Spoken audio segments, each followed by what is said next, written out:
Estamos de volta com o programa Vida e Saúde aqui pela Rede Século XXI, conversando com o Dr. André, médico infectologista, sobre o Aedes aegypti.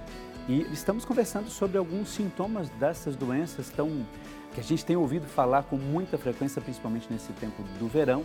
E a gente quer, claro, solucionar todas as dúvidas, aquelas que você tem. A gente espera que até então a gente tenha falado sobre elas. Mas para a gente começar esse bloco, você vai acompanhar comigo um VT, para a gente já dar início, continuar, melhor dizendo, a nossa reflexão sobre este bendito mosquito Aedes aegypti. Acompanhe comigo.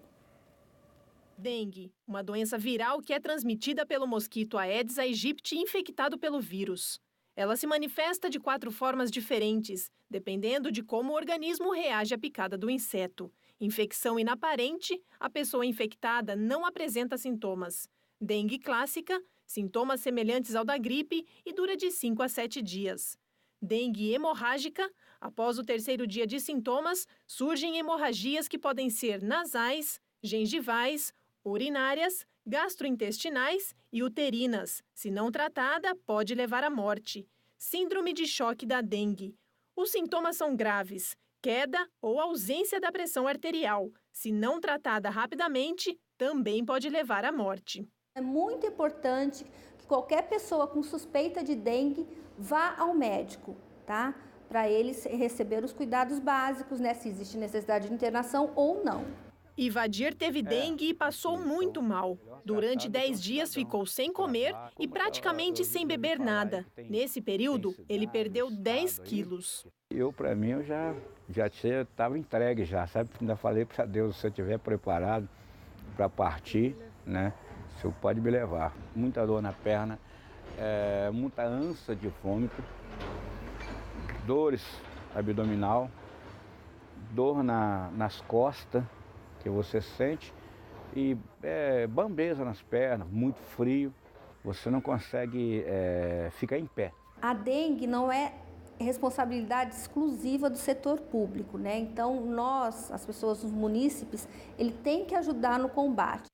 Aqui no município de Valinhos, as ações de prevenção são intensivas. Durante o ano todo, 30 agentes sanitários vão de casa em casa para vistoriar e orientar a população nos cuidados que se deve ter nas residências e os riscos que a dengue pode causar. A orientação com relação à água do cachorro é lavar diariamente com a buchinha, esfregando, para eliminar os ovos que ficam na borda, não na água. Então não adianta só trocar água, tem que lavar com a buchinha para tirar os ovos.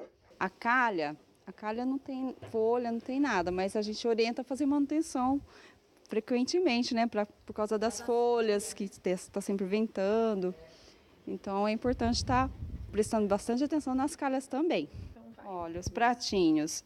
Os pratinhos não adianta só colocar um pouquinho de areia, tem que colocar até a borda. A nossa orientação é eliminar o pratinho, não deixar pratinho. Porque os ovinhos ficam também na borda, o pessoal esquece de lavar os pratinhos. Meus pratinhos estão sempre limpinhos. Cada vez que eu vou molhar, assim que eu faço faxina, eu já lavo, pego, passo a buchinha, e que é importante. Minha filha fala sempre para mim. Que nota você daria para essa residência? Pode ser 9. Não está certo essa areinha, não. Certo. O resto está certinho, lá não tem pratinho, as calhas não estão sujas. Então tá nota 9 para a senhora. Isso. A supervisora da equipe conta que nem todo mundo colabora com esse trabalho. Temos muita recusa, muita casa fechada, então nós estamos até tentando já fazer as pendências de sábado, porque essas casas fechadas às vezes você não passa nunca, porque nunca tem ninguém em casa, ou está trabalhando, outros já estão enjoados de ver a gente, já não quer mais. Além das residências, a equipe de controle de vetor vai a pontos estratégicos na cidade. Locais que reúnem uma grande quantidade de materiais que facilmente seriam focos de proliferação. As visitas acontecem a cada 15 ou 30 dias. Que mesmo era um ponto estratégico que a gente tinha que vir constantemente, tinha muita coisa. Com a nossa visita e orientação, eles foram se adequando. Hoje a gente vem mensalmente já. Depois que eles começaram a nos orientar, trazer quais são os riscos, apesar da gente já estar sabendo, fomos mudando o hábito de como armazenar, tá guardando, às vezes tem tambor, fura, deixa furado, pneus em lugar coberto. Nossa, é muito importante isso, né? Quantas coisas ali foram faladas e importantes mesmo em relação ao fato de não só tirar a água, por exemplo, do cachorro lá do recipiente, mas lavar mesmo com a buchinha, não é isso? Principalmente para não ter o problema do mosquito, do ovo ficar ali. Isso, porque não basta tirar a água, porque o ovo ele pode ficar ali, pode ficar viável muito tempo no ambiente. Então, conforme a orientação que foi dada, é isso mesmo, tem que lavar mesmo para remover mecanicamente os ovos, senão eles vão ficar lá. Uma questão importante assim, esse mosquito, esse transmissor, a altura do voo dele, por exemplo, ele pode, o vizinho chegar até o outro vizinho, a que distância ele voa, como que acontece isso? Geralmente a distância de voo ele fica nas imediações de onde ele nasceu, né? Próximo ao criador. A distância é muito grande, não? Em geral ele não vai viajar muito além de 100 metros daquele local onde ele nasceu, né? As fêmeas, eventualmente, se não tiver uma disponibilidade adequada para elas, né, de criadouros, elas podem viajar a distâncias maiores para encontrar esses criadouros, né? Uhum.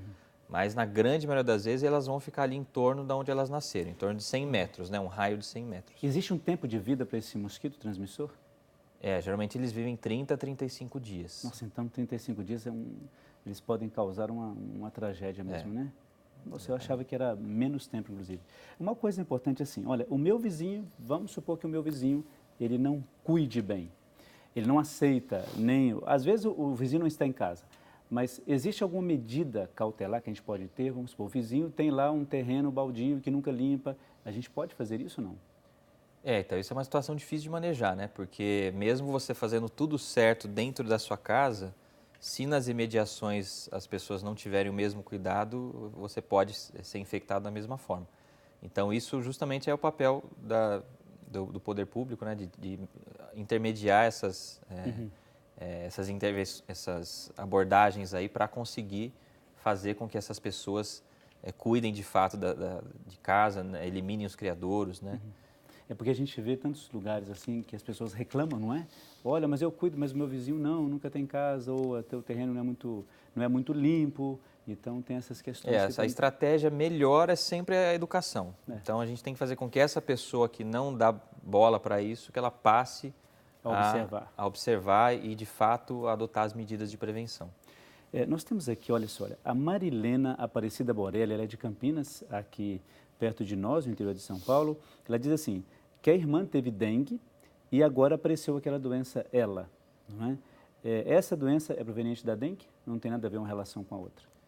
Não, eu nunca ouvi nenhum relato de que tem alguma causalidade do vírus da dengue com a esclerose lateral amiotrófica. São doenças completamente diferentes. Okay. O que pode acontecer, que é um assunto pertinente, são complicações neurológicas decorrentes do vírus da dengue. Uhum. Mas outras doenças neurológicas, assim como eu já falei, né? Síndrome de Guillain-Barré, encefalites, meningites, né? Então, pode ter doenças neurológicas decorrentes da dengue, mas essa especificamente não. Não. Uma outra, a Nair Gomes Ferreira Dutra, ela é de Colider, eu acho que é isso mesmo, lá em Mato Grosso. Ela diz, se posso usar o cloro que os postos de saúde dão e ser colocado nos depósitos de água para prevenir esta proliferação do mosquito. Usar o cloro. Essa medida de forma isolada não vai resolver o problema, né? Porque as larvas, né, e a pupa, elas têm uma certa resistência a alguns agentes que podem ser colocados na água. Então, o ideal é que se usem larvicidas, né? Não sei se ela está falando especificamente disso, mas larvicida sim. Então, tem algumas substâncias, né, que são utilizadas como larvicidas que, de fato, têm esse papel de eliminar as larvas, né, dentro da água. Né? Uma outra pergunta aqui, da Alice Vieira Ribeiro Grilo, ela já fez a sua participação aqui. Muito obrigado, viu, Alice? De Indaiatuba, aqui no interior de São Paulo, ela disse assim, caso eu pegue a dengue, o que faço para me tratar, pois o meu organismo rejeita todo tipo de medicamento? Existe um caso assim? Assim, como a gente falou, não tem um remédio específico para combater o vírus, né? Então, a gente baseia o tratamento em hidratação, medicações sintomáticas, né? E o cuidado para detectar os sinais de alarme, né? Então, aí vai depender muito de cada pessoa, né? A intolerância ou não a determinados tipos de medicamento. Mas as medicações que a gente usa são as medicações Claro. corriqueiras aí de sintomáticos, né? Então, dipirona, paracetamol, enfim. Mas coisas nesse do caso, tipo. é claro que o médico, ele vai, quando a pessoa chegar e detectado, né, o caso da doença, o médico vai saber qual medicamento e caso ela tenha essa dificuldade em relação aos medicamentos que ela não possa tomar, o médico vai saber de fato aquilo que deve ser feito, vai proceder da melhor maneira possível.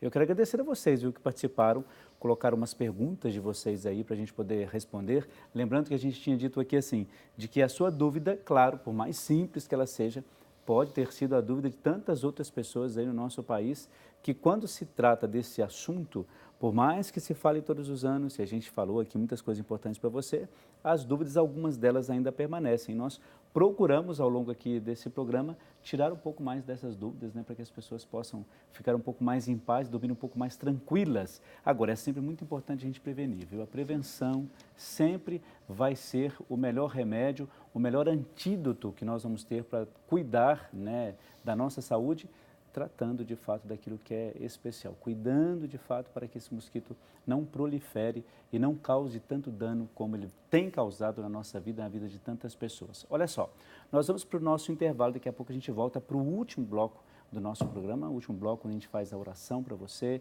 pedindo a oração, a bênção para você, para que você tenha de fato muita saúde e muita paz, é aquilo que a gente sempre pede aqui. O intervalo é rapidíssimo, daqui a pouco a gente já volta, é um instantezinho só, até lá.